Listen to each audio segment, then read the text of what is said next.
billionaire's wife left him and the babies, but his secretary saved them all before we start this emotional love story. I just want to say something from my heart. If you're married and still waiting for a baby, I pray that the Almighty blesses your home with the laughter of a child, your own little miracle. And if you've been searching for true love, or your heart's been broken too many times, hit that subscribe button, because I pray with all my heart that God sends you someone real, loyal, gentle, someone who sees your worth. This channel is for you, for the ones who still believe in love, in healing, and in second chances. Tell me in the comments, where are you watching from? I want to feel your presence, your story. Now, let's begin. Double asterisk. The Manhattan skyline bowed to no man, but it stood tall under the rule of Adrian Blackwood. At only 33, he wasn't just a billionaire. He was the billionaire, calculated, untouchable, and as sharp as the glass towers he built his empire from. The media called him a genius. Shareholders hailed him as a god. His employees, they called him the Ice King. He had no time for small talk, no tolerance for mistakes, and absolutely no mercy for weakness. And love? Love was a word that never touched his soul. Adrian Blackwood didn't fall in love. He acquired, he measured, he possessed. His preferences were specific, almost clinical, white, elegant, refined.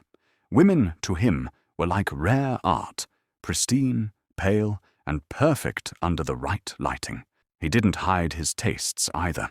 At gala after gala, he was always seen with tall, blonde models or porcelain-skinned socialites with last names longer than their resumes. To him, everything outside that definition was simply invisible. Like Amara Devani. Amara had been his personal secretary for almost 4 years. Every morning at 7 a.m. sharp, she was at her desk with his coffee. Black, no sugar, files alphabetized, schedule polished, emails flagged. She was efficiency personified, her intelligence unmatched, her loyalty unshaken. And yet, to Adrian, she was just another cog in the machine, a background hum. But to Amara, he was everything she wasn't supposed to want. She'd tried not to fall. Truly, she had watched him through the glass of his office, his sleeves rolled up to his elbows as he paced during meetings, his jaw clenched, eyes burning with power. She knew his favorite pen, the way his eyes flickered when he was lying in boardrooms, and how his voice deepened slightly when he was angry, but trying to stay calm. She knew all his rhythms, all his storms. And somewhere between coffee runs and corporate wars, her heart had betrayed her. But love was not a privilege she could afford. Not with this skin. Amara had grown up knowing that beauty in society's eyes came in lighter shades. Her warm brown complexion, her thick wavy hair, her full lips, these weren't the features celebrated in the magazines that lined Adrian's office coffee table. The women he admired were statuesque, icy, porcelain. She was a flame in a world of snow, and worse, he had confirmed it himself. She still remembered that afternoon vividly, the way his voice had carried through the glass wall as he joked with a fellow executive. "I don't do brown, man. Not my type. I like sophistication. Clean, soft, elegant." The words were like acid in her veins. That night she had gone home and stared at her reflection, her eyes red, her hands trembling. She burned the letter she had written him, the one she had never meant to give, but had still hoped he'd somehow read. A foolish fantasy. Since then, she wore her professionalism like armor. She smiled politely. She executed flawlessly. But her heart grew quieter, buried beneath files, behind calendars, under layers of silence. And yet, it still beat for him. Every day, she told herself she didn't love him, that it was admiration, habit, fascination. But every night she dreamed of what it might feel like if he ever looked at her the way he looked at those women in red gowns and white pearls. She'd never get that, and she had accepted it. But the universe, it doesn't ask for permission when it plans its storms. And soon the same man who couldn't see past her skin would come crawling through fire, blinded by the light that was always shining right in front of him. He just didn't know it yet. The city hummed beneath her feet. But Amara Devaney's heart was unusually loud that morning. It was still early, the sun not fully risen, the sky a soft smear of lavender and grey. The Blackwood Tower cast its shadow over Midtown like a cold monument to power. And inside, its heartbeat began with her. She moved like a whisper, her heels barely clicking across the marble floor. A fresh folder in her hands, Adrian's morning espresso on her tray. Just another Monday. Just another day of loving a man who would never know. Her fingers trembled slightly as she slid the coffee onto his desk. He wasn't in yet. He usually arrived just minutes after her, swept in like winter wind, silent, precise, emotionally cold. And yet, she waited for that storm each day like it was the warmth she'd been craving all her life. But today was different. Today, in the privacy of her apartment just before sunrise, Amara had done something daring, something foolish. She had written the letter. Folded within that delicate, cream-colored page was every unsaid word her soul had longed to speak. Not in a dramatic confession, not in desperation, but in truth. Gentle, graceful, raw truth. Mr. Blackwood, Adrian, you may never read this, and I may never have the courage to hand it to you. But still, I want to say it. You have become the rhythm of my day. Your silence, your fire, your strength. They've become a part of me. I see you not as the world sees you, but as you are in the quiet. And I think I've fallen in love with the man no one else sees. She had folded it carefully, kissed the corner with the slightest breath of hope, and tucked it into her purse. Just in case. Maybe today she'd find the strength to leave it on his desk. But fate doesn't grant courage without cost. It happened by accident, her heartbreak, and it came in the most brutal way. She was walking past the executive lounge, the door cracked open, the sound of laughter spilling through. Adrian's voice rang clear, unguarded among friends, relaxed, real. She slowed, and then she heard it. "Brown-skinned girls?" he scoffed, almost amused. "Not my type, man. I like elegance, sophistication, clean, soft features. You know, classic beauty, not ethnic." There was laughter, muted, familiar, and then silence. But inside her chest, a storm erupted. Her breath caught. Her fingers clutched the strap of her bag like a lifeline. The letter inside her purse suddenly felt like fire. Her heart pounded, not in rhythm with love, but with shame. It wasn't the first time she had been judged for her skin, for her heritage, but somehow hearing it from him, from the man who unknowingly held her heart in his frozen hands, was different. It wasn't just a rejection. It was erasure. In that moment, something inside Amara fractured. She walked away without a word, her heels quiet, but her soul screaming.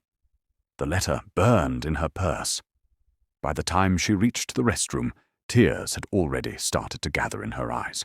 Not sobs, not loud cries, just soft, wounded drops that refused to stay inside.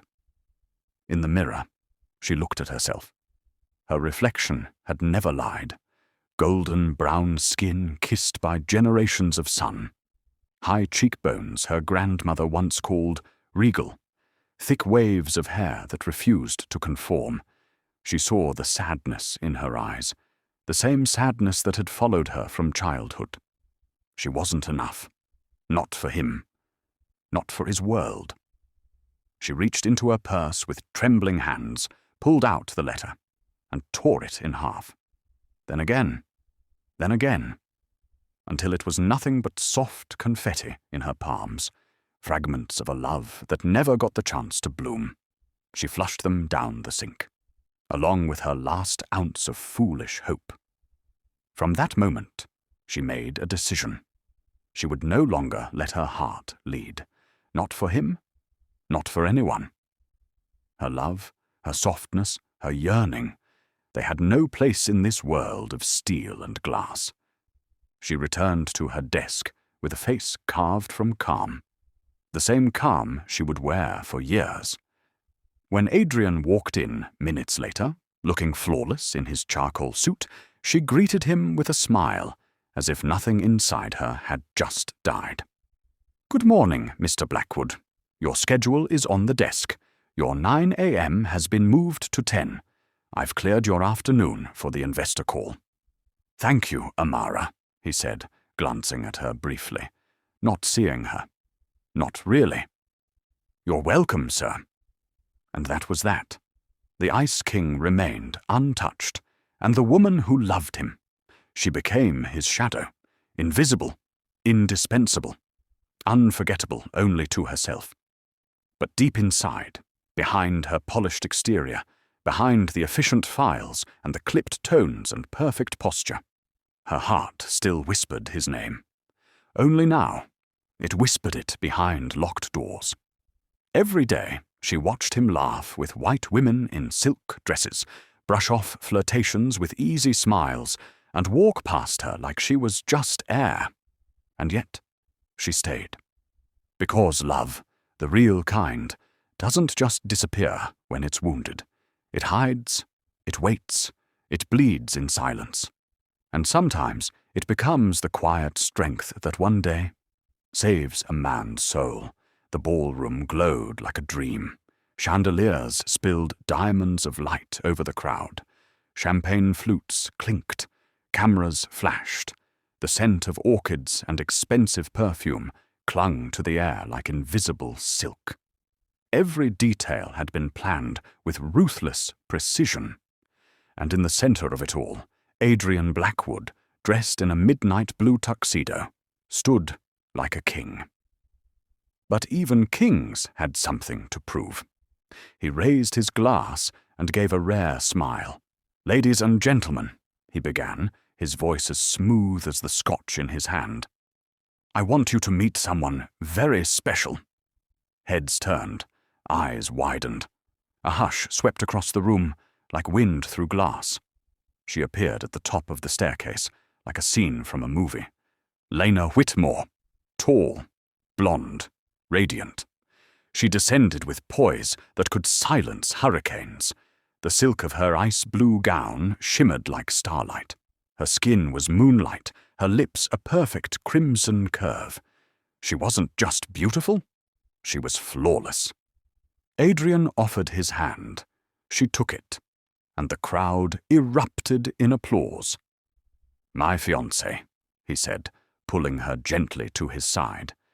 "Lena Whitmore." The cameras exploded in light. Champagne overflowed. Voices cheered. And in the back of the room, near the shadows, Amara Devane clapped, smiling. On the outside. Inside. Her soul curled in on itself like paper, burning slowly from the edges.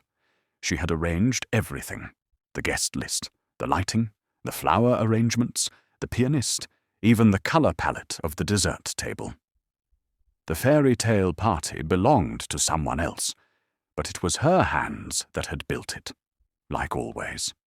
Her smile didn't waver as guests whispered praises for Lena. "She's divine. So elegant. A perfect match for Adrian." No one noticed the brown-skinned woman in the black dress standing by the planner's tablet, checking timelines, confirming servers, adjusting minor details. She was efficient, professional, silent. She was invisible. and she had never felt more alone. Lena floated through the crowd like she was born to belong.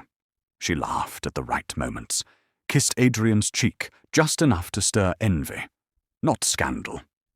The media swarmed her, capturing the glowing couple for front pages already waiting. Adrian never glanced in Amara's direction. Not once. And yet she watched him the way only someone who loved him could. She saw the tension behind his smile, the stiffness in his shoulders when Lena touched his chest, the way his eyes, sharp and intelligent, dulled ever so slightly around her. No one else noticed, but she did, because she saw him, not just the mask. He doesn't love her, her heart whispered. He just thinks he should. But the heart doesn't vote in boardrooms, and the soul isn't a stakeholder. The wedding was set for the fall. The venue, an ancient castle in Vermont. The flowers, white peonies and imported orchids. The guest list, Hollywood, Wall Street, and whispers of royalty. It was to be the event of the season, and Adrian gave the reins to Amara. He trusted her more than anyone, just not with his heart. "Amara," he said in the hallway 2 days after the party, handing her a sleek leather folder. "Lena wants to approve every detail, but I want you in charge. Make it perfect." Her fingers brushed his as she took the folder. A shock of warmth. He didn't feel it. "I'll make sure it's flawless," she said softly. He smiled. Not at her. At the task. "You always do." And just like that, he was gone. She opened the folder that night with trembling hands. Inside were venue layouts, cake samples, music requests, dress fittings, and Lena's demanding notes scribbled in red. White doves at the entrance. No cheap champagne. Photographer must be European. Nothing too ethnic-looking. Amara swallowed hard. That last note. It was circled, twice. Days blurred into weeks. Every hour she curated Lena's fantasy. Fittings, menus, linen samples. She stood in boutiques while Lena tried on diamond-encrusted heels and rolled her eyes at price tags Amara could never afford. She smiled through insults. She nodded through complaints. One afternoon, Lena turned to her in a private meeting and asked casually, "How do you work for him and not fall in love with him? I mean, he's Adrian." Amara smiled thinly. "You get used to him." Lena laughed. "God, I hope I never do." Amara's stomach turned, but the wedding drew closer, and the pain grew heavier. The night before the ceremony, Amara sat in her apartment, surrounded by untouched invitations, tired roses, and the bitter scent of vanilla candles.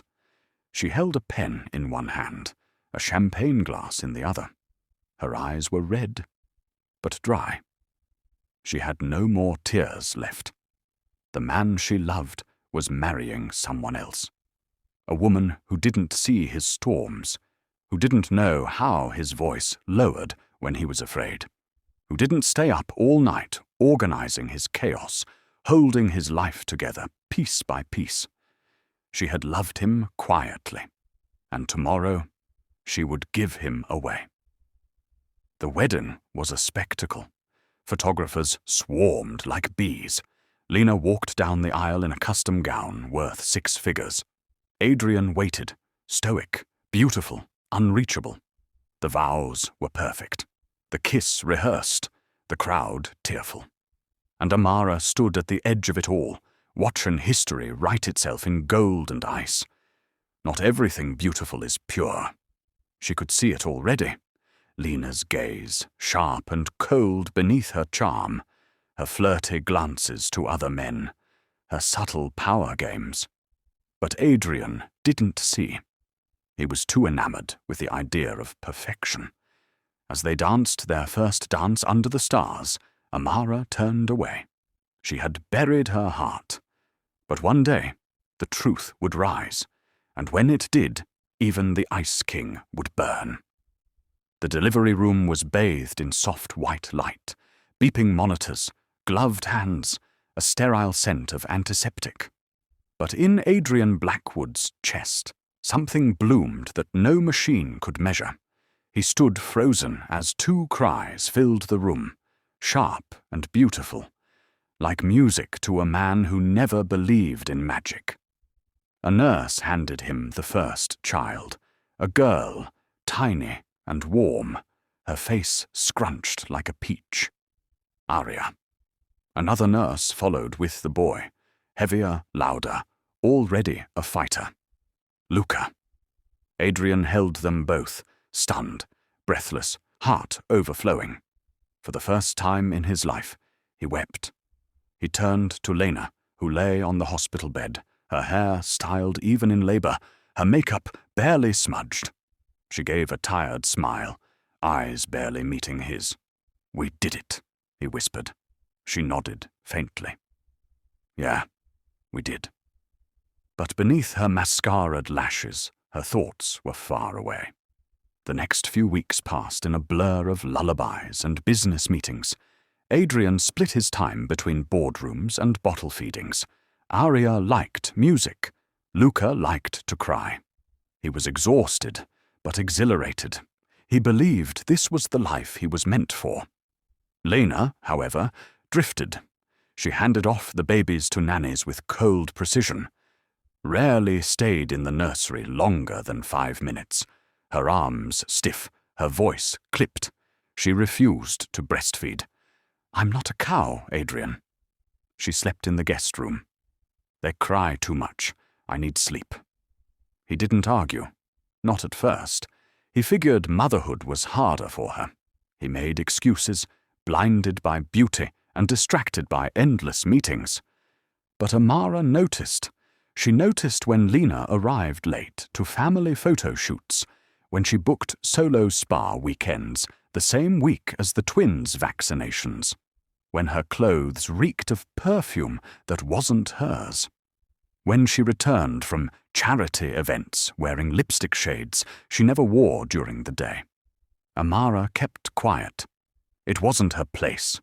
She was just the assistant, the shadow, the invisible woman behind every calendar and press release. But her heart knew the scent of betrayal. Every time she handed Adrian his itinerary, saw the light in his eyes when he mentioned Aria's smile or Luca's tiny fingers, her chest tightened. He didn't know. He didn't see it yet. And she hated that she did. Late one evening, Amara was working overtime. The office was nearly empty. Her desk lamp cast a soft glow over spreadsheets. She was organizing Adrian's flight schedule for his London pitch when she heard laughter, low, flirtatious, from the hallway. She glanced up. Lena, wearing heels too high and a dress too tight for someone who claimed she was too tired to come home. On her arm was a man Amara didn't recognize. Tall, handsome, and far too close to be a friend. They didn't see her. But Amara saw them, saw Lena's hand on his chest, saw the kiss, quick and careless, just before they disappeared into the hotel lobby next door, connected to the building through the executive garage. Her hands went cold. Her fingers hovered over the keyboard. Her pulse raced. But still, she said nothing. What could she say? She wasn't Adrian's wife. She wasn't even his friend. She was just the woman who loved him in silence. The next morning, Adrian came in, glowing, exhausted, but glowing. "I finally got Luca to sleep last night," he said, pulling off his coat. "Held him for 2 hours. He kept grabbing my tie." Amara smiled, but it didn't reach her eyes. "That's beautiful." He leaned back in his chair, talking more than usual. "Lena's been distant lately. I think she's just overwhelmed. Maybe she needs time to feel like herself again." Amara bit her tongue. She wanted to scream. "She's not overwhelmed. She's absent." But she nodded. "Maybe you should talk to her." I will, he said, after this week. Big quarter ahead. Days turned into weeks. Lina's absences grew more frequent. Sometimes she didn't come home for 2 days. When Adrian asked, she'd laugh it off. I'm not a prisoner. You're always at work anyway. And when she was home, her touch was cold, her smiles forced. The twins reached for the nannies more than her. Arya stopped crying when Amara held her during visits. Luca giggled when Adrian walked in, but ignored his mother. The cracks were widening. Adrian refused to see them. Until one evening, it all shattered. He came home early. A rare thing. A cancelled meeting brought him back before dusk. The penthouse was quiet. Too quiet. He walked into the nursery. Empty. No Lina. No babies. He checked the master bedroom. Empty. The kitchen. Empty. The guest room. Empty. Then he found a note on the counter. 3 lines. No signature. Don't come looking for me. I was never meant for this life. Tell the twins I'm sorry. The walls tilted. The world blurred. He called her. No answer. He called the hotel. No reservation. He called her parents, her friends, her stylist, her assistant. Nothing.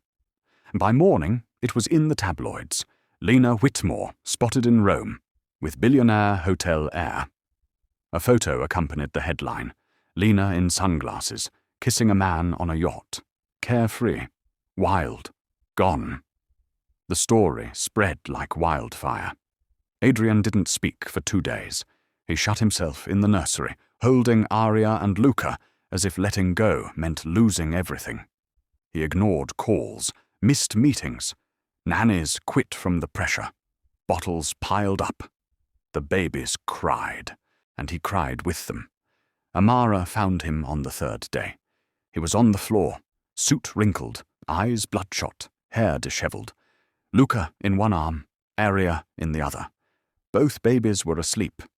He looked broken. She stepped in quietly, a grocery bag in one hand. Formula, wipes, baby food. He looked up. His voice was hoarse. She's gone. Amara nodded, her eyes stinging. He blinked slowly. She left them. Not me. Them. And that broke her. He wasn't grieving a wife. He was grieving a mother his children would never know. I can't do this, he whispered. I don't know how. Amara stepped forward, slowly. Her voice was soft, but certain. Then let me help you. He stared at her, dazed. You don't have to do this alone, she said. Let me take care of them, until you find your balance again. Let me be there for them. He didn't speak, but something shifted in his eyes. Something saw her, maybe for the first time. He nodded. Just once, and the world changed. Not with thunder, not with a kiss, but with a promise. Unspoken, fragile, and real. The Ice King had shattered, and Amara had stepped into the cold, holding light. The apartment was too quiet. Adrian Blackwood stepped into the penthouse, expecting the soft sound of music, the soft coos of his children, Lena's heels clicking across the marble floor, or at least the television humming in the background. Instead, silence met him, like a fist to the chest. It was unnerving. He dropped his briefcase by the door, loosened his tie, and looked around. No nanny. No Lena. The lights were dimmed. Something felt wrong. Then he heard it. A sharp, piercing cry from the nursery. He rushed down the hallway, his pulse quickening with every step. The door was half open. Inside, Arya was wailing in her crib, her tiny face red and scrunched, arms flailing. Luca followed with his own distressed sobs. Their pacifiers lay untouched on the carpet, bottles on the dresser, diapers untouched. Hey, Adrian whispered, stepping forward. Shh, it's okay. Daddy's here. He picked them both up, clumsily, one on each arm. Their small bodies trembled against his chest. He rocked them gently, his heart thudding in sync with their cries. He hadn't held both of them at once before. He'd always had help, nannies, Lena, assistants. But now, it was just him. And the realization sank in like ice in his spine. "Where the hell is everyone?" he muttered. He paced with them until the cries softened. Arya nestled her face into his shoulder, sniffling. Luca fell asleep in his arm. Carefully he laid them back down and turned toward the hallway, his eyes catching the soft silhouette of a woman standing at the edge. It was the nanny, Carla. Her eyes looked exhausted. Her shoulders slumped. "Where's Lena?" he asked, his voice tight. The nanny hesitated. "Sir, where is she?" "She left." Adrian blinked. "Left? What do you mean left?" Carla shifted uncomfortably. "She packed 2 suitcases, called a driver. Left 3 hours ago. Said she was going on a real vacation." His jaw tensed. "With who?" I don't know. I'm sorry." She didn't say. His chest rose and fell, faster now. "Why didn't you call me?" "I didn't know what to do. She threatened to fire me if I said anything. I stayed for the kids, but I'm quitting in the morning, Mr. Blackwood. I didn't sign up for this." With a bowed head, Carla turned and left, her footsteps echoing down the hallway, like the closing of a door inside his soul. He stood frozen. His home, once a palace of glass and steel, now felt like a hollow shell. He walked to the master bedroom. Empty. The closet, once filled with Lena's designer heels and imported perfumes, now had gaping holes where her belongings once lived. Drawers flung open, jewelry missing. A faint smell of her still lingered, roses and poison. There was no note, no goodbye, just absence. The next few hours blurred. He fed the twins with trembling hands, changed a diaper for the first time in his life, Googled how to soothe newborn colic while bouncing Luca on his knee. Arya cried again at 3 a.m., then again at 4. By dawn, he looked like a ghost. He hadn't slept. His shirt was stained. His back ached. His heart broken. He sat on the nursery floor, both babies asleep beside him on a blanket, and stared blankly at the ceiling. This wasn't how life was supposed to go. He was Adrian Blackwood, CEO of Blackwood Tech, billionaire, man of control, precision, power. He built an empire with bare hands and sleepless nights. And now he couldn't even warm a bottle without screwing up the nipple. He didn't cry. Not yet. But inside, something began to crack. That day, his phone rang off the hook. Reporters, investors, friends, all curious, all nosy. He didn't answer. He cancelled every meeting, missed a quarterly report for the first time in 7 years. He didn't go to the office, didn't return emails. Stocks started to twitch downward. He couldn't care less. He only watched his children and wondered how she could just walk away. The media picked it up within 48 hours. A photo emerged, Lena on a yacht in Greece with a younger man. The headline screamed betrayal. Billionaire's wife abandons family for romance in the Mediterranean. Adrian shut off his phone. He turned off the TV. But the whispers still came. His boardroom grew restless. Rumors swirled about his instability. That he'd lost focus, that Blackwood Tech was slipping under his watch. Rivals began to circle like sharks, and still he stayed home. Because every time he tried to leave, Arya would cry, and Luca would scream, and his heart, once a fortress, no longer knew how to function without their tiny voices grounding him. One evening, 3 days after Lena vanished, he stood in the hallway between their rooms and realized something terrifying. He didn't know how to do this. He didn't know how to be a father alone. He didn't know how to soothe every cry or fold the onesies, or sterilize bottles, or read baby books at 2 a.m. He didn't know how to sleep anymore without wondering if Lena was ever coming back. And if she wasn't, what the hell he was supposed to do next. That's when the doorbell rang. And for the first time in days, time moved differently inside the Blackwood penthouse now. Days bled into nights like ink soaking into paper, slow, messy, impossible to separate. What was once the lair of a powerful billionaire now echoed with lullabies, the soft rustle of diapers, the occasional broken sob muffled behind closed doors. Adrian Blackwood was falling apart, and no one in the world knew it but Amara Devani.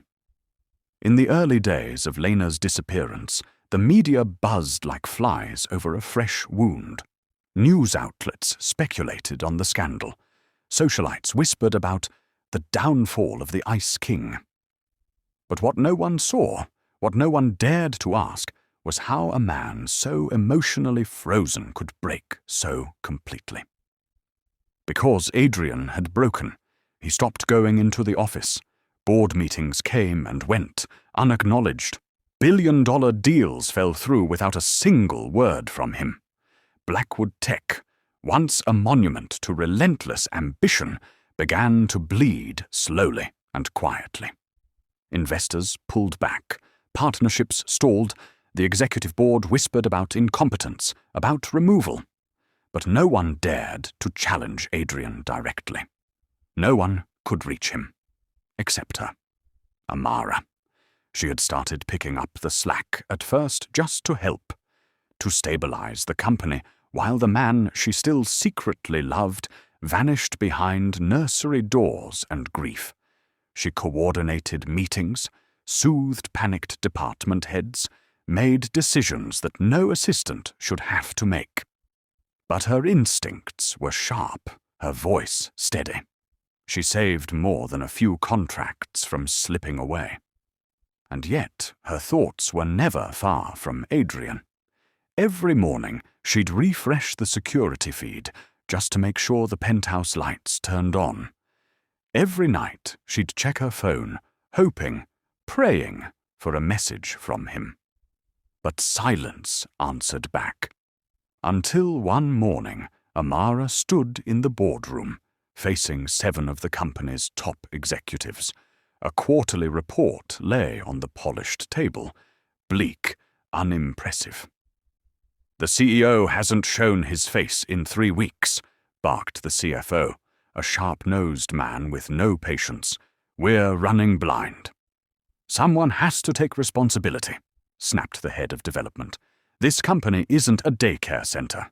Blackwood's personal life doesn't pay our salaries." Amara sat still, calm. But inside, her heart trembled. "I'm acting as interim CEO until Mr. Blackwood returns," she said softly. "And he will return." "You think we can survive on faith and fairy dust?" one muttered. "No," she replied. "We'll survive on strategy, loyalty, and patience, all of which I have in abundance. Do you?" The room fell silent. She walked out seconds later, her legs steady, her throat tight. As she reached her office, she couldn't take it anymore. She dialed his number. The line rang, and rang, then click. A broken voice answered. "Hello." She froze. His voice was hoarse, raw, like he hadn't spoken to another adult in days. "Adrian," she said softly. A long pause. "Amara." Her heart clenched. She heard a baby cry in the background, then a loud thump, followed by an exhausted sigh. "Are you okay?" she asked gently. He didn't answer. "Talk to me, please." There was a silence so heavy it nearly drowned her. "I'm not okay," he finally whispered. "I don't know what I'm doing. I'm failing. As a father, as a CEO, as a man." Amara closed her eyes. Her throat burned. "You're not failing," she said, even though his voice cracked something inside her. "You're surviving. That takes strength." You should have let them fire me." "No," she said firmly. "You built this empire. You don't get to let it die just because your heart is bleeding. Come back, Adrian. Let me help you. Let us help you." Another silence. "I see her," he murmured, almost incoherent. "Who?" "Lena. In every corner of this damn house. Her perfume still lingers, her clothes, her laughter. But she's not here. She's not anywhere. And the kids, they cry for her. But she doesn't even ask about them." Amara pressed a trembling hand to her lips. "I know it hurts," she whispered. "But you're not alone. Your children have you, and they still need their father. More than ever." He exhaled, ragged, heavy. "You always sound like a lighthouse," he said, brokenly, "when I'm drowning." Amara's tears spilled silently down her cheeks. "I'm coming over," she said. "You don't have to. I want to." She arrived an hour later. The door opened before she could knock. Adrian stood there, shirt half buttoned, his hair tousled, his eyes rimmed with sleepless shadows. But when he saw her, really saw her, something in him flickered. She stepped in and gasped. Toys scattered across the marble floor, bottles everywhere, crumpled tissues, a half-eaten bowl of oatmeal on a couch cushion. This was not the clean, clinical perfection Adrian once lived in. It was chaos. Human chaos. "Sorry for the mess," he mumbled, looking down like a boy caught stealing. Amara stepped closer. "Hi," she said gently. His eyes met hers. "Hi." They stood in silence until a soft coo sounded from the nursery. Adrian's shoulders slumped. "I can't even get them to nap without crying." Amara moved past him, her body instinctively calm. She entered the nursery and found Arya twisting in her crib, face pink from frustration. "Hey there, little one," she cooed, scooping her up. Arya relaxed instantly in her arms. Adrian watched from the doorway. She moved with grace, with love, with certainty. He realized then she'd always known how to love them even before they were born, even when he hadn't deserved it. An hour passed, then 2. Together they cleaned up, changed the babies, fed them, laughed at their tiny squeals. Adrian watched as Amara swaddled Luca like a pro. She hummed an old lullaby her mother used to sing. The room softened around her. He was in awe. "I don't know how you do it," he said. She smiled. "I've had a lot of practice. Not with babies, but with surviving things I don't talk about." He looked at her, truly looked, and saw her differently. Not as the assistant who'd quietly followed his orders. Not as the girl he'd once dismissed without a second thought. But as a woman, strong, warm, radiant in ways Lena never was. "I should have seen you," he said quietly. Amara blinked, surprised. "What?" "Back then, at the office, in the shadows. You were always there, and I never saw you." She didn't speak. He stepped closer. "I'm sorry," he said, voice breaking. "For everything." Amara's eyes brimmed with tears. "Then let me help you now." He nodded. And for the first time in weeks, Adrian let someone in. Rain splattered gently against the wide glass windows of the Blackwood penthouse. The sky was a muted grey, mourning along with the man who sat in silence on the living room floor, head in his hands. Adrian Blackwood hadn't slept in 3 days. His once pristine suit was wrinkled and stained with formula. His hair was messy. His jaw, usually clean-shaven, now bore the shadow of exhaustion. The twins cried in shifts, Luca first, then Arya, then both together. He fed them, rocked them, changed them, poorly, slowly. But he never left them. He couldn't. Because he was all they had, and it was breaking him. His phone buzzed. A simple text lit up the screen. "I'm coming over. Please open the door when I knock."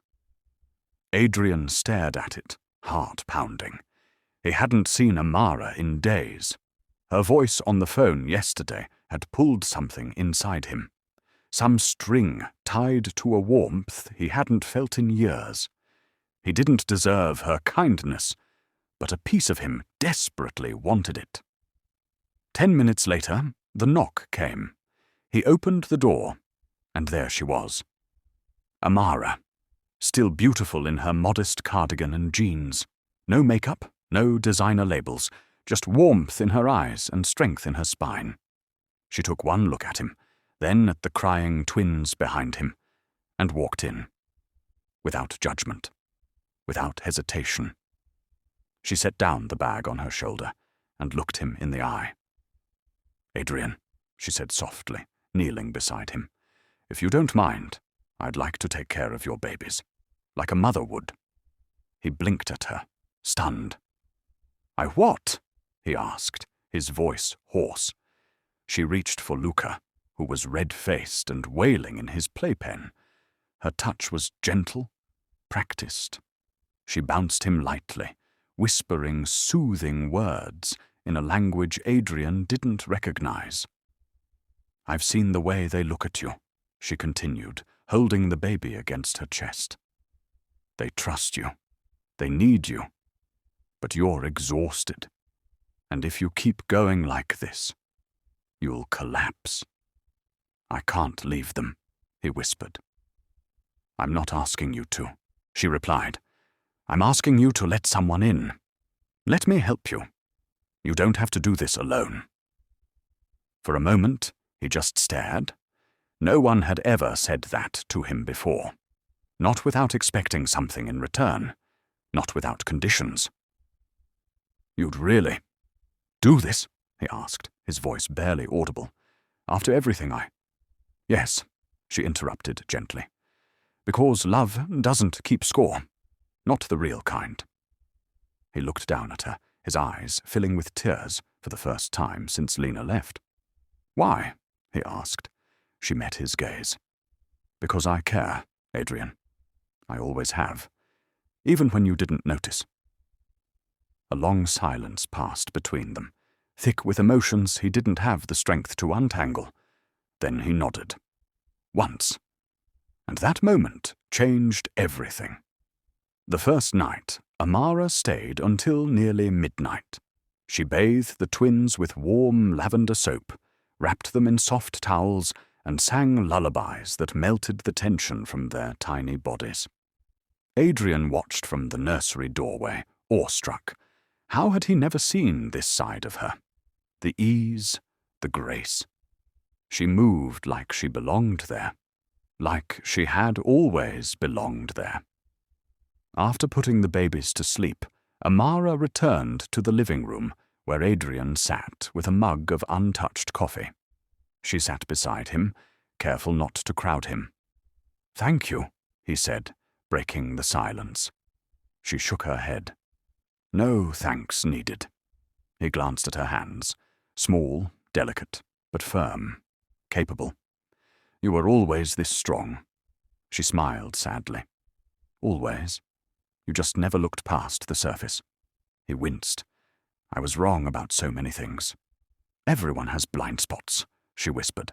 "It's what you do when your eyes are opened that matters." The room fell into a comfortable hush. The only sound was the soft patter of rain and the occasional sigh from the twins' monitors. Adrian tilted his head to look at her. "Will you come back tomorrow?" he asked quietly. She nodded. "I'll come back every day, until you don't need me anymore." Something in his chest ached. What if I always need you, he thought, but he didn't say it. Not yet. The days that followed became a rhythm. Each morning, Amara arrived with warm meals, extra diapers, and a calm that the penthouse had been missing. She helped feed the twins, tidied the home, and, most surprisingly, began to breathe life back into Adrian himself. He started showering again, shaving, replying to a few emails. Amara even coaxed him into sitting in on a Zoom meeting. He didn't say much, but the staff nearly wept at the sight of him again. "See?" Amara teased afterward. "You didn't combust."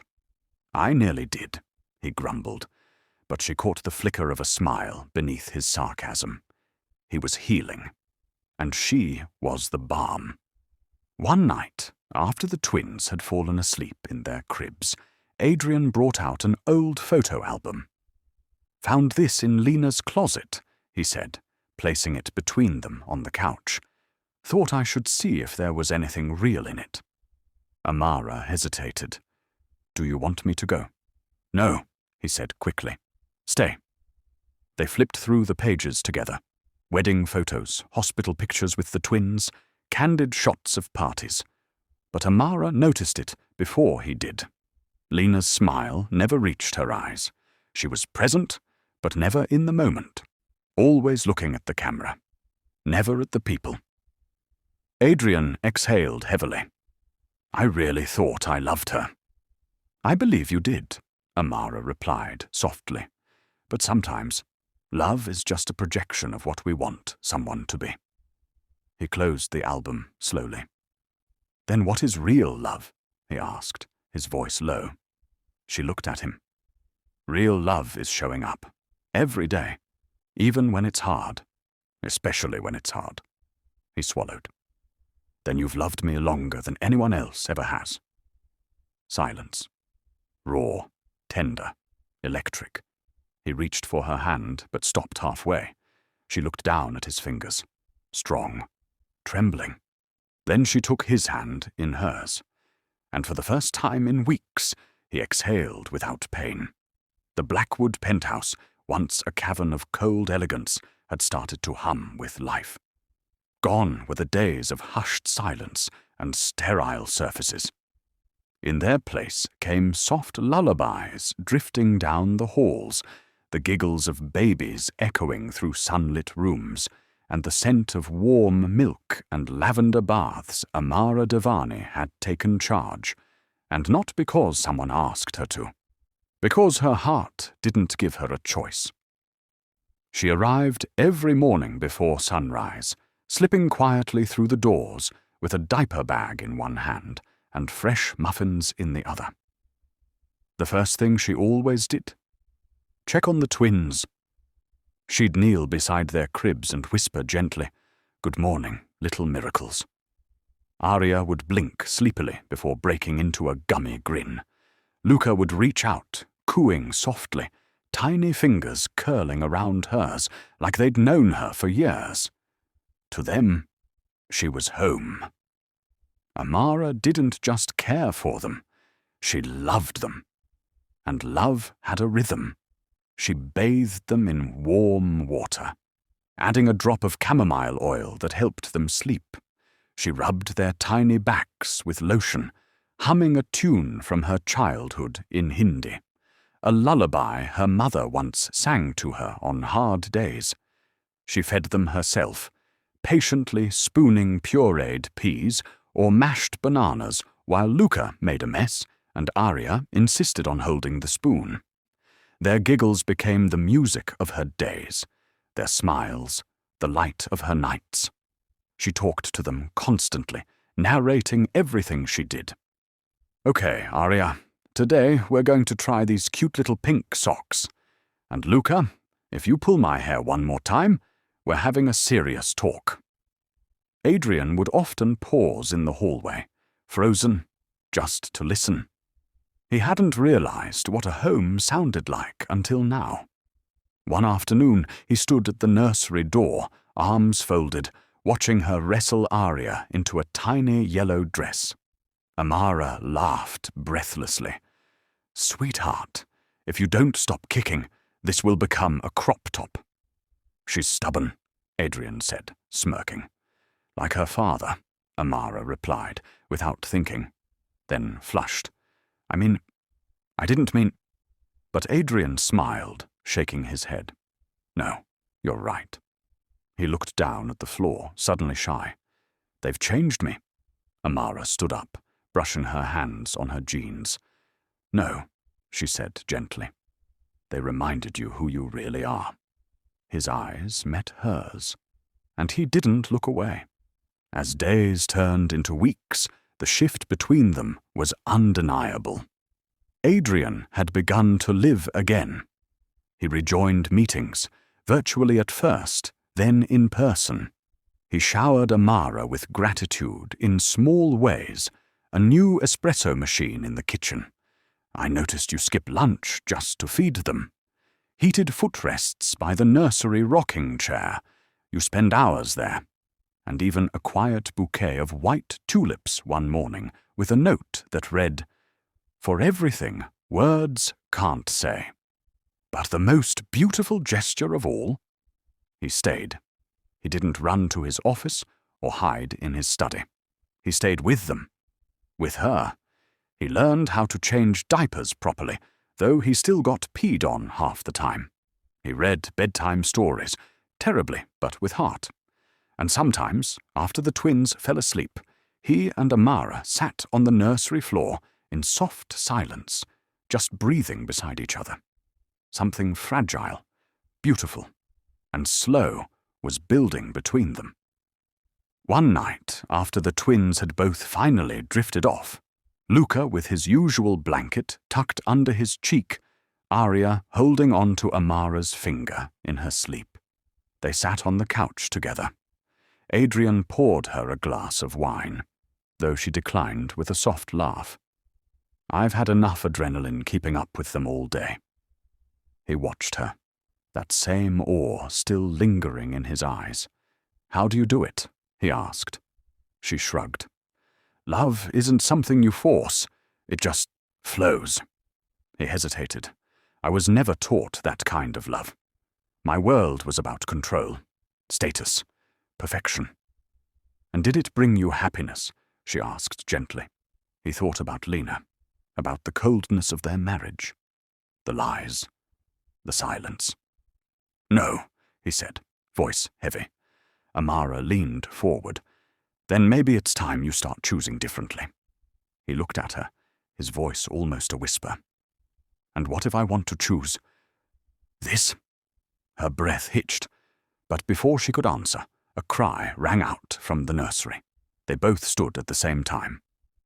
"Luca," she said. "No, that one's Arya," Adrian replied. They looked at each other and laughed quietly, the tension melting like spring snow. And in that moment, it was clear. They weren't just co-parenting. They were slowly becoming something more. Later that night, while folding baby clothes, Amara found something tucked between a onesie and a bib. A note from Lena. It wasn't long, just a few lines scribbled in her rushed handwriting. "I never wanted this life. I never wanted the babies. I only stayed for the headlines. Don't look for me. I'm finally free." Amara's hands trembled. She debated whether to show Adrian. He was healing, moving on. But this would hurt him again. When she turned around, he was standing behind her, his eyes already on the note. He'd seen it, and his face turned to stone. The mansion was still. Moonlight spilled across the nursery floor, casting silver shadows that danced on the soft carpet. Outside, the city never slept. But inside, all was quiet, except for the steady, peaceful breathing of two tiny souls. Adrian stood at the doorway, unmoving. His eyes fell on the scene before him, and something inside his chest cracked wide open. There she was, Amara, asleep in the rocking chair, her head resting against the cushion, her arms wrapped protectively around both of his children. Arya curled up on her chest, Luca nestled in the crook of her arm, all three of them breathing in sync, safe, peaceful, whole. And for the first time, Adrian saw something he'd never let himself see before. Not just their physical closeness, but their bond.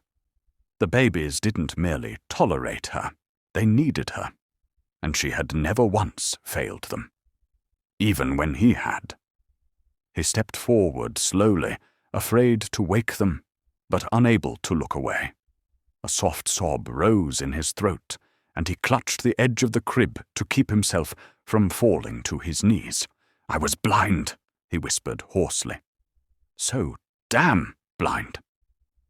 Amara stirred slightly, her brow furrowing in her sleep, and Adrian fell to his knees beside the chair, his voice shaking as he spoke to her, even if she couldn't hear him. "I judged you," he choked out, "for your skin, your background, your silence. I thought I was better because I had more. Money, privilege, power. But I was empty. And you—" He looked at her, really looked at her. The softness of her face, the faint smile tugging at her lips, even in sleep. The way her body instinctively cradled his children as if they had come from her own womb. "You're full of everything I never had," he whispered, tears sliding down his face. "Loyalty, strength, love." He reached out and brushed a loose curl from her forehead, fingers trembling. "I see you now, Amara," he said, voice barely a breath. "Not as my secretary, not as some employee, but as the woman who saved me, who saved us." Amara's lashes fluttered, and slowly her eyes opened. For a moment she blinked in confusion, then saw him beside her, on the floor, his face streaked with tears. Her heart twisted. "Adrian," she said softly. He didn't move, just stared at her like she was something sacred. "I've been such a fool," he said, voice raw. "You were right in front of me all this time, loving my children like your own, carrying this house, this company, me, and I never once thanked you. Never once saw you." She sat up slowly, careful not to wake the babies. "You were grieving," she whispered. "No," he said firmly. "I was ignorant." A silence fell between them. Heavy, honest. "I hated myself for loving you," she admitted quietly, surprising herself with the confession. "Because I knew what you thought of women like me." He flinched. "I told myself your standards were your right, that I had no place expecting anything. But every time I saw you laugh with Lena, every time I watched you smile at someone else, I broke a little more." Adrian closed his eyes in pain. "I didn't deserve your love." "No," she said gently. "You didn't. But I want to now," he whispered. "I want to become the man who does." Her breath caught. He stood, slowly, and extended his hand. "Come," he said, voice thick. "Let me hold them too. With you." She placed Luca into his arms, and for the first time, they held the twins together, like a family. And for the first time in his life, Adrian felt whole. Later that night, Amara stood in the hallway, watching Adrian carry the twins to their cribs with gentle hands and quiet whispers. She wrapped her arms around herself, overwhelmed. She had once dreamed of this, being near him, being seen by him. But now, reality was so much deeper, messier, and more beautiful than anything she'd imagined. And when Adrian turned, caught her watching, and simply smiled, it felt like the beginning of something sacred. Not just love, but healing. The transformation was subtle, like the soft shift of seasons. The once icy Adrian Blackwood had begun to thaw. Where silence and cold glares once dominated his demeanor, now came smiles, chuckles, quiet apologies. Even the staff at the Blackwood estate whispered about the change in him. The ruthless billionaire, known for his sharp tongue and perfectionist wrath, had grown softer, warmer, because of her, because of Amara. It started with the little things.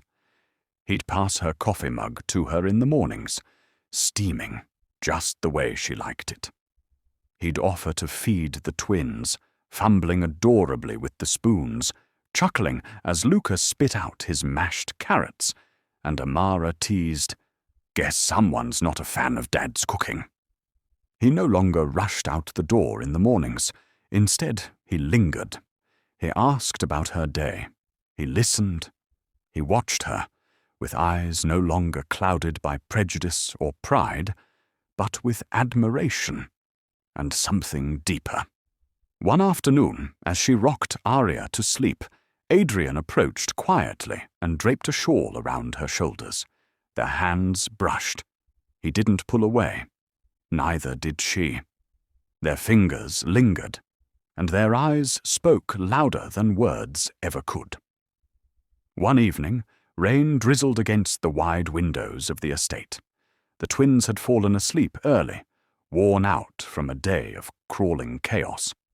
The fireplace in the study crackled gently, bathing the room in soft amber light.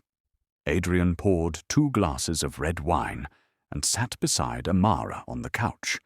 She had her feet curled beneath her hair down, loose and beautiful. She looked like warmth personified. He handed her a glass. "To surviving the day," he said with a boyish smile. She laughed.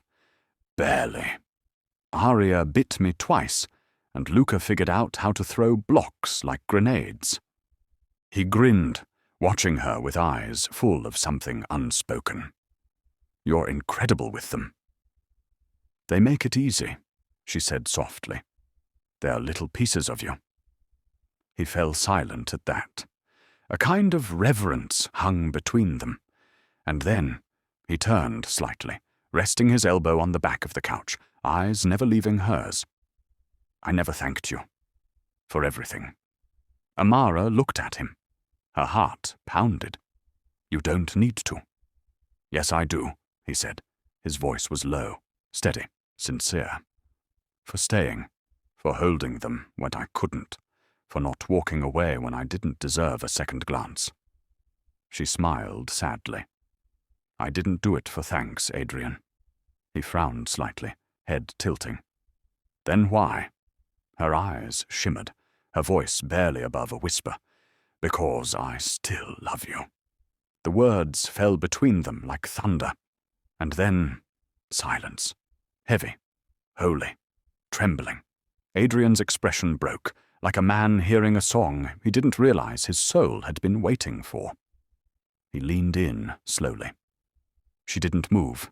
Their breath mingled, their faces inches apart. And then their lips met. It wasn't a desperate kiss. It was reverent, like he was afraid she might vanish if he wasn't gentle enough. His hand cupped her face, thumb brushing her cheek with awe. Her fingers curled into the front of his shirt, grounding herself in the moment she had once only dared to dream. When they pulled away, they stayed close, foreheads touching, hearts racing. "I was wrong," he whispered, "about so many things." She nodded, breathless. We both were. Outside, the rain continued to fall, but inside, by the fire, something beautiful was blooming. Not out of perfection, but out of pain, forgiveness, and love finally spoken. It was a quiet morning when the storm returned. Adrian had just returned from walking the twins around the garden. Amara was making breakfast, her humming filling the kitchen with a gentle calm. The twins giggled in their high chairs, faces smeared with mashed bananas and mischief. Everything felt almost perfect. Until the doorbell rang, and the maid entered the kitchen with hesitation in her eyes. "Sir, there's a woman here. She says she's your wife." Adrian froze. Amara's hand dropped the spoon. The laughter died in the room. Lena Whitmore Blackwood stood in the grand foyer as if she had never left, dressed in a designer trench coat, sunglasses perched on her head, lips painted the same scarlet red Adrian used to think was irresistible. But now, all he saw was poison. "Hello, darling," she said, with a smile that could slice skin. "Miss me?" Amara appeared behind Adrian, her eyes hard but calm. Lena's gaze flicked to her. "Oh, her," she said flatly. "Still playing nanny?" Amara didn't flinch. "Still pretending to be a mother?" Lena's smirk twisted. "Careful, sweetheart. I came here for my children." Adrian stepped forward, voice cold. "You left them, Lena. You disappeared for over a year." "Yes, well," she drawled, peeling off her gloves. "Turns out the man I ran away with was allergic to responsibility. Or babies, or both." She shrugged. "Anyway, I've had time to think. I want them back." "No," Adrian said sharply. She arched an eyebrow. "You think you can stop me?" He laughed bitterly. "You abandoned them. I have full legal custody." "For now," she replied coolly. "But you forget. This city loves scandal. I can file a suit claiming mental instability, depression, substance abuse, maybe even a few anonymous sources to spice things up." His stomach clenched. "And if that doesn't scare you," she added, voice icing over, "maybe the media will love a story about a billionaire who fell in love with his brown-skinned secretary. Imagine the headlines. Think of your shareholders." Adrian's fists clenched. Amara stepped forward. "You don't want the twins," she said, steady. "You want money." Lena smiled, venomous. "Bingo. You give me what I ask, and I disappear again. No fuss, no court." Adrian's breath caught. The old him would have caved, paid the price to avoid the war. But now, everything was different. "I won't give you a damn cent," he hissed. Her eyes narrowed. "Then get ready for the fight of your life." She turned on her heel and left, perfume lingering like rot in the air. The door slammed. Adrian leaned against the wall, shaking. "She's going to try and take them, Amara. She'll lie, drag our names through the mud. She knows how to manipulate everything. You'll fight her," Amara said firmly, stepping closer. "We'll fight her." He looked at her, desperate, broken. "I don't know if I'm strong enough." "You are," she whispered, "because you're not alone anymore." He pulled her into his arms, clinging to her like a man on the edge of a cliff. And in that moment, he knew. Lena wasn't just coming for the kids. She was coming to destroy the only love he had ever truly known. But this time, he would fight with everything he had. The courthouse steps were slick with rain the morning the trial began. Amara clutched her coat tighter, her nerves trembling beneath her skin. Adrian walked beside her, jaw clenched, his arm protectively around her waist. Flashes from paparazzi cameras lit up the grey sky as reporters shouted questions. "Mr. Blackwood, is it true your wife wants full custody? Who is the woman beside you? Your secretary or your lover? Will race play a role in this custody decision?" Adrian didn't answer. Amara kept her head high, but inside she was unraveling. Inside the courtroom, Lena lounged beside her expensive, shark-like attorney, Victor Langston, a man with a reputation for destroying reputations. He smirked at Amara like she was prey. Adrian's lawyer, Ms. Evelyn Grace, was sharp, fierce, and known for standing tall in the face of injustice. Still, the stakes were high. From the first hour, Lena's legal team pulled no punches. They presented a carefully edited narrative. Adrian as an emotionally unstable man spiraling after his wife left, and Amara as the inappropriate nanny who had manipulated her way into his home and bed. "She is not the children's mother," Victor said. "She is not even a family member. She was hired help." Amara sat frozen, her nails dug into her palms. The court listened as Victor questioned her mercilessly. "Ms. Devani, how long have you loved your employer? Did you ever attempt to replace their real mother?" Do you think a woman from your background can truly raise children of wealth and privilege? She answered with quiet dignity, but her voice trembled more than once. Her skin felt raw from the humiliation. When court recessed for lunch, Amara locked herself in the restroom and cried. Back in session, Adrian took the stand. He didn't hide.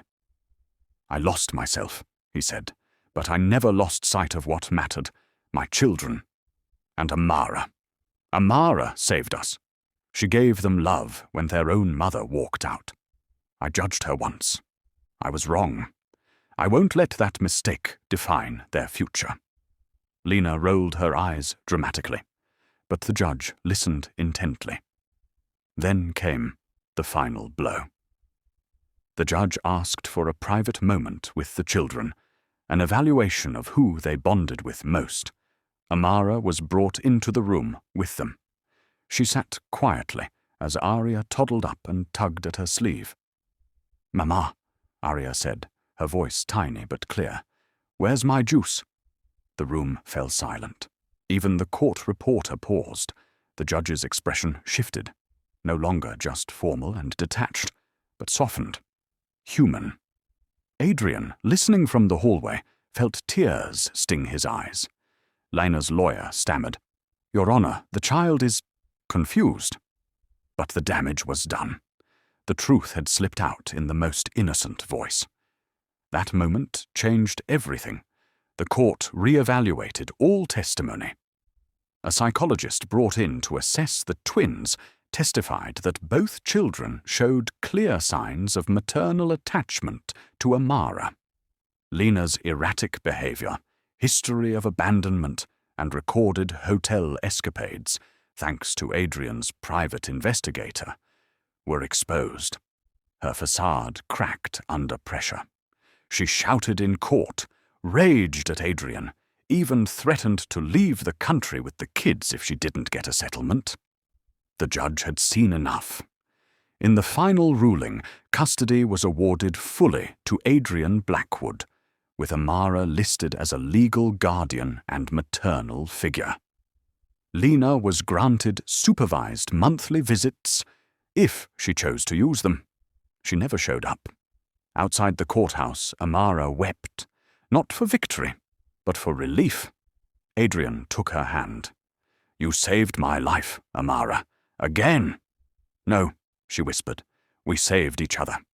As cameras flashed again and reporters flooded them with questions, Adrian turned to her and kissed her forehead. "Let the world talk," he said. "They'll never understand what love really looks like." The courthouse steps were slick, the sky a weeping grey, and the storm outside mirrored the storm inside their hearts. Amara held the legal papers in her trembling hand. Her name was on them. Guardian. Mother figure. Legal protector. She had fought the impossible, and won. But victory didn't feel triumphant. It felt like survival, like crawling from the wreckage of a burning world, breathless but alive. Adrian stepped beside her, silent at first. Rain poured over his broad shoulders, soaking his navy suit, but he didn't seem to notice. He was watching her, every inch of her, her rain-soaked curls, her swollen eyes, her strength. For a moment, neither of them spoke. Then he exhaled. "I thought I'd lost everything when Lena left," he said quietly, his voice shaking. "But you were always there. Not just for the twins. For me." Amara looked down, her lashes heavy with raindrops and tears. "You don't owe me anything, Adrian," she whispered. "You don't have to say."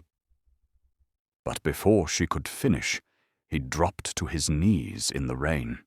She gasped, stepping back slightly, heart hammering. People were still gathered. Reporters, bystanders, even courthouse staff under umbrellas. All watching. But he didn't care. He knelt in a puddle, his expensive pants soaked, his eyes locked on hers. "I don't deserve you," he said. "Not after the way I judged you, ignored you, shattered you, without even knowing it." Amara's hand covered her mouth. "But I love you," he continued, voice raw. "Not because you saved me, not because you cared for my children. I love you for your fire, for your grace, for the way you stayed kind, even when I was cruel." The rain pounded around them. Amara's tears mixed with the storm, her body trembling as her heart tried to catch up with the moment. "I want to spend every day making up for the ones I wasted," Adrian said. He pulled a small velvet box from his soaked pocket and opened it with shivering fingers. Inside, a single ring glittered beneath the stormy sky, a sapphire stone surrounded by diamonds, deep and blue like her strength. "Amara Devane," he whispered. "Will you marry me?" She couldn't speak. Her lips parted, but no sound came out. Her heart was screaming yes through every breathless beat. Behind her, the twins, Arya and Luca, clapped their tiny hands from the stroller, giggling as if they understood the weight of the moment. Finally, she nodded, eyes flooded. A sob broke free from her throat. "Yes," she choked out. "Yes, Adrian, yes." He stood and wrapped his arms around her, holding her like he never would let go again. And there, under the open sky and the bruising clouds, with tears and rain soaking their skin, two broken people became whole. Their pain had brought them to the edge, but love had pulled them back. The ceremony wasn't held in a cathedral, a ballroom, or under 1,000 chandeliers. Instead, Adrian and Amara chose a quiet meadow on the edge of the Hudson Valley, surrounded by nothing but soft winds, tall grass, and the colors of a late spring sunset. No flashing cameras, no celebrity guest lists, just those who mattered. Family by heart, not by blood. Amara walked down a simple aisle lined with white wildflowers. Her dress was ivory lace, flowing and graceful, hugging her curves with elegance and modesty. Her curls danced in the breeze, a soft crown of jasmine in her hair. She carried no bouquet, just Arya in one arm, while Luca toddled beside her, holding her fingers. Adrian waited under a wooden arch draped in sheer fabric and eucalyptus leaves, his eyes never leaving hers. He wore a charcoal suit with no tie, his heart in his throat. He wasn't the Ice King anymore. He was just a man, ready to spend his life making up for his past. Their vows were written in private, spoken in whispers only the other could hear. "I vow to never let silence hurt you again," Adrian said, his voice breaking. "I vow to see you fully, not just with my eyes, but with my soul." Amara's voice trembled. "I vow to never let you forget who you are when you're loved the right way. I vow to raise our children to see beauty in hearts, not skin." The officiant didn't rush. The sky turned golden, and when they kissed, the twins clapped, echoing the moment that changed their lives forever. Weeks turned to months. Months turned into years. Adrian didn't just reclaim his empire. He rebuilt it, this time with Amara as his equal. Blackwood Devane Technologies became a symbol of innovation and diversity, a beacon in the tech world where every shade, every story, and every background found a place. Amara's leadership inspired countless women of color. Her grace became legend. She never sought fame, but the world couldn't ignore her strength. They built a home filled with music, chaos, laughter, and late-night dance parties in the kitchen. Arya grew bold and curious, Luca tender and wise, and they both knew love not from grand speeches, but from quiet acts. Pancakes on Sundays, bedtime stories in 2 languages, and sleepy morning cuddles. Adrian traveled less now. No more cold boardrooms or meaningless champagne parties. His favorite meetings were tea parties with Amara and the twins under the dining table. They visited Amara's childhood town, and Adrian apologized to her mother in person for everything her daughter had endured because of his ignorance. Her mother forgave him with tears in her eyes. One night, years later, after the children had fallen asleep on the couch wrapped in blankets, Adrian sat beside Amara on their porch. The stars were out. The air smelled like jasmine and summer. He looked at her, his eyes softer now, wiser. "You're still the most beautiful thing I've ever seen," he whispered. She smiled, tracing his knuckles with her fingers. "It's not about seeing," she replied. "It's about feeling." Adrian leaned forward, kissed her hand, and whispered what he always did when no one else was listening. "This is real beauty." And for the first time in his life, he knew, with absolute certainty, that he had found his forever.